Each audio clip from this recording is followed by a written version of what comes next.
Hello everybody, this is SWTOR Kamikaze. I am on my Shadow and I'll be going over the Infiltration spec.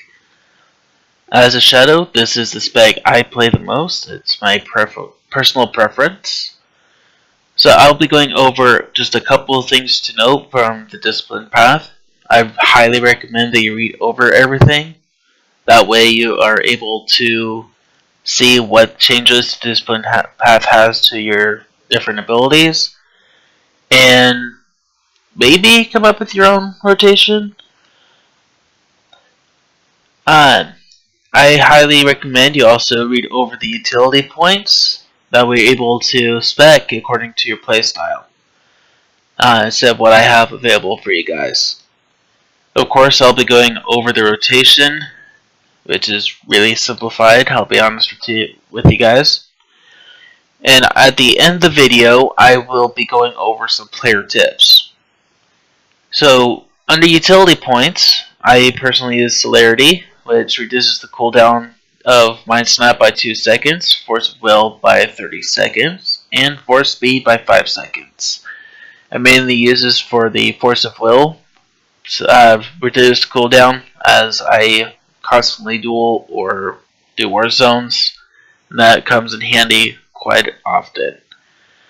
I also use Intangible Spirit, which has changed with the last update. It used to be all specs had a reduced all damage taken while stunned by 30%.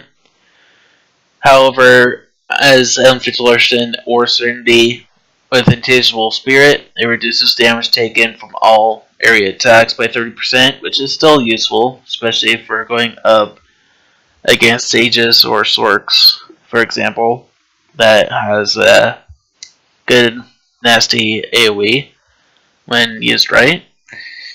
As a good substitution, I would recommend using Lambast, which increases the damage done by Whirling Blow by 25%.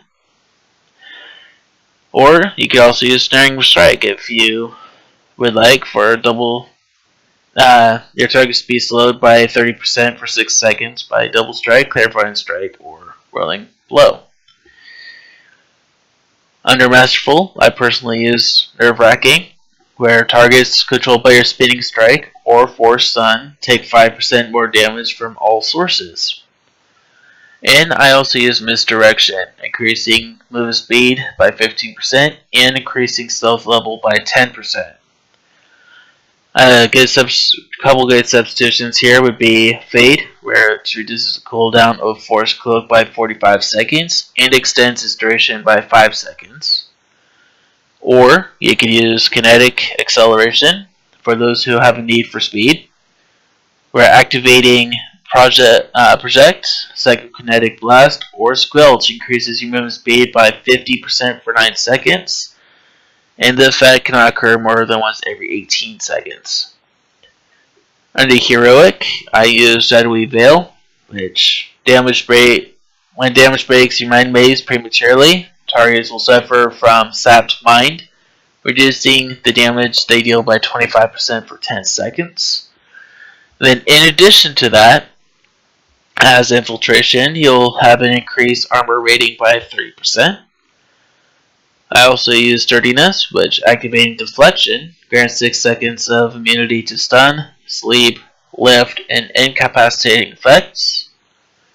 And I personally like to use Containment, where if you use Force Lift, and it breaks early from damage, the target is stunned for 2 seconds, and in addition, Force Lift activates instantly. I personally like this because it gives us a 4th stun, where the 4 stuns would be Slow Slash, Force Stun, and Spin Kick, and as long as you respect into Containment, the 4th stun would be Force Lift in itself. Under Legendary, I like to use Restorative Shade, where entering stealth from Force Cloak, you generate a stack of Restorative Shade and heal 4% of your maximum health every 2 seconds for 10 seconds. The stacks will last for 6 seconds when stealth is broken, and each stack of Restorative Shade heals you for 4% of your health. Good substitutions here would be Stalker Swiftness, where Shadow Strike grants Stalker Swiftness, allowing your next spinning strike to be used on any target, regardless of remaining health. And the effect will last for 10 seconds. And in addition to that, if the target of your Shadow Strike is killed within 10 seconds of using the ability, the cooldown will be reset. Avenging Grip is another good substitution to that, where Deflection grants Avenging Grip, reflecting 50% of all direct single targeted attack and force damage back at the attacker. The effect lasts for 12 seconds. It does not absorb incoming damage.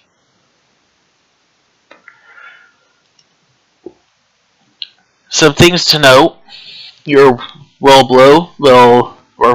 Blow will build Clairvoyance, which Clairvoyance will go towards their Psychokinetic Blast to having a chance to trigger Shadow Technique. Which real quick, under Shadow Technique, gives you melee attacks a 50% chance to deal 1330 internal damage and build one Breaching Shadow, where the Breaching Shadows stack up to 3 times, increase Breaching Shadows stack up to 3 times, increase the damage dealt by your next Force Breach. That cannot occur more than once every 6 seconds, and in addition, the effects of your Force Breach are, of course, modified as every spec. It's the same thing for that. The Force Breach and deals some damage, and the damage scales up with each stack of Breaching Shadows. For your First Breach, Force Breach will cause target be vulnerable for 45 seconds, which increases the force attacks against that target by 5%. For Shadow Strike, it increases your Shadow Strike will cause your target to be sundered for 45 seconds, which sundered targets will have a 20% reduced armor rating. So those are the couple things to note for you there. As for the rotation, like I mentioned, it is very simplified. As a combo, we are the rogues. If you've played World of Warcraft, we are the stealth players. As Infiltration. So starting from stealth, as long as you're spec for Shadowy Veil here, if you use Mind Maze on the target first, and then you follow through with Shadow Strike, the target will have that 25% reduced damage that they deal for 10 seconds. That is extremely helpful, especially if you're going up against a tank. An alternative, if you're not utilizing that, or if you don't want to use the Mind Maze on the target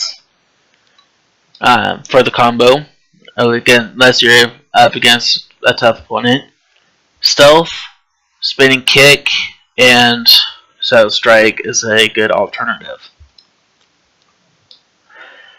So from Stealth, I will be using Spinning Kick because there's no effect on the trading dummy for a stun anyway. Procs, the Shadow Strike. Clairvoyant Strike will actually cause a lot of things to proc, as you noticed, Vaulting Slash procced, Shadow Strike, and Psychokinetic Blast. Every other ability you'll be using will proc constantly.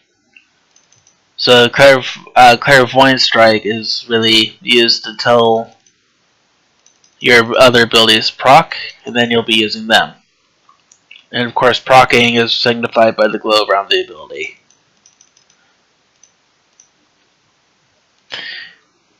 Those slashes usually I use first for a stun. And then I'll use other abilities accordingly for situational purposes.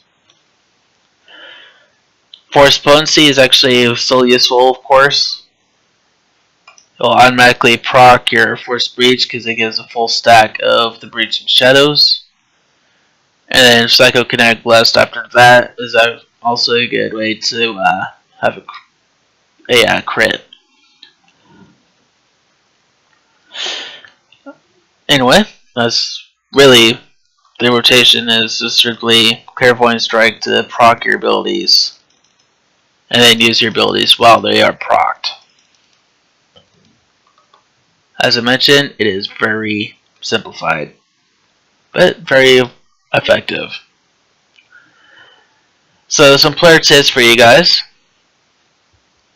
will be from in our legacy screen, which will be able to be brought up by the Y button.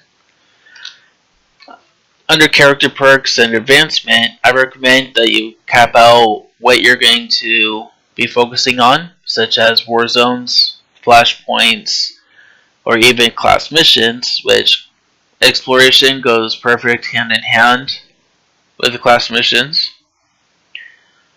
Under travel, I highly recommend that you get the Party Transport Personal Starship.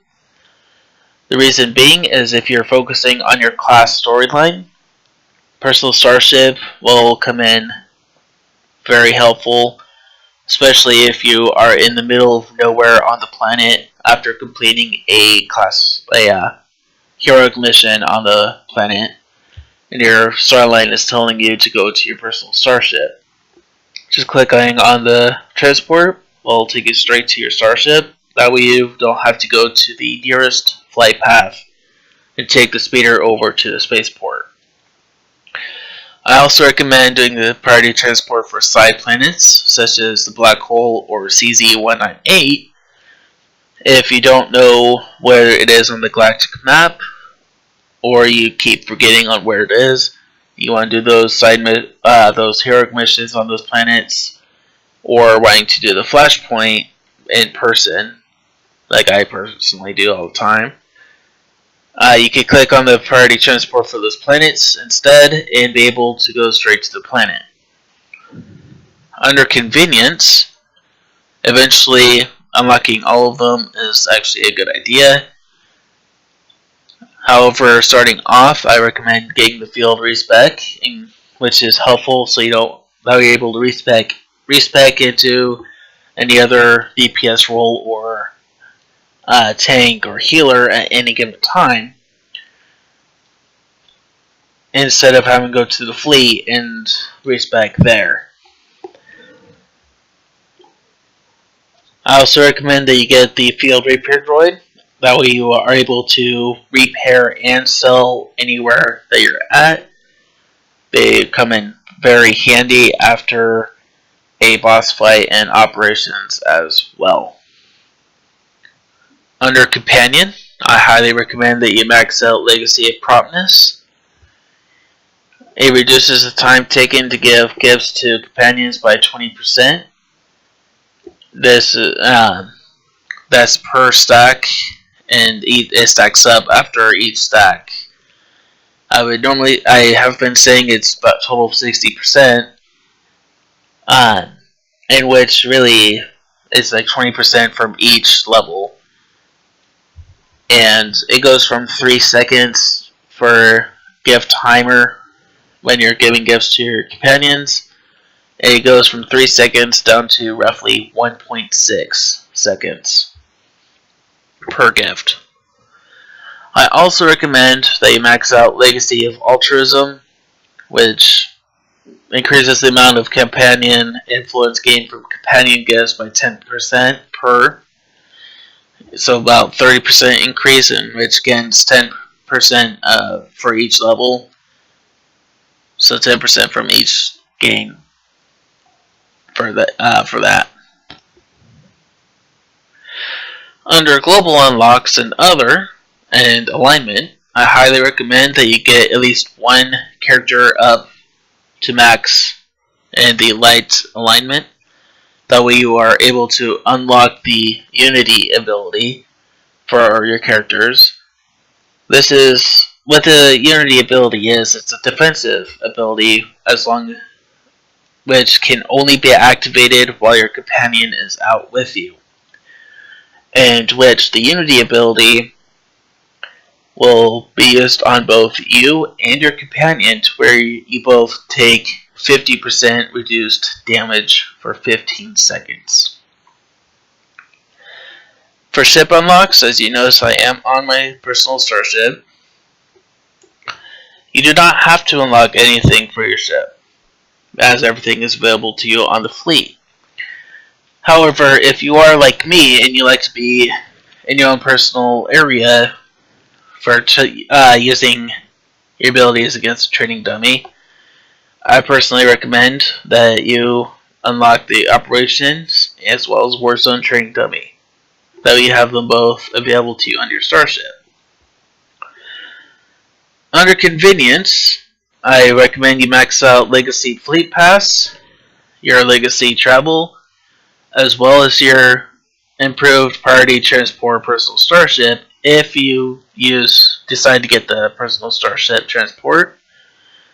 With all three of them maxed out, your Quick Travel, your Emergency Fleet Pass, and the Priority Transport Personal Starship, all three will have a 0 cooldown. That allows you to port around all day, continuously. I also recommend that you get tactical markers, in case you end up leading the operation or the flashpoint. You are able to mark out where you want each of the roles before the boss fight, and hopefully the boss fight will go a lot smoother for you. I also recommend you get improved mounting, that way you are able to mount while moving. I personally find it addicting, and I love the ability, so that way I can keep moving instead of having to take the 2 seconds to stop, to mount, and then to continue moving. Anyway, that's all I have for you guys. Welcome to playing in Infiltration Shadow, and have fun.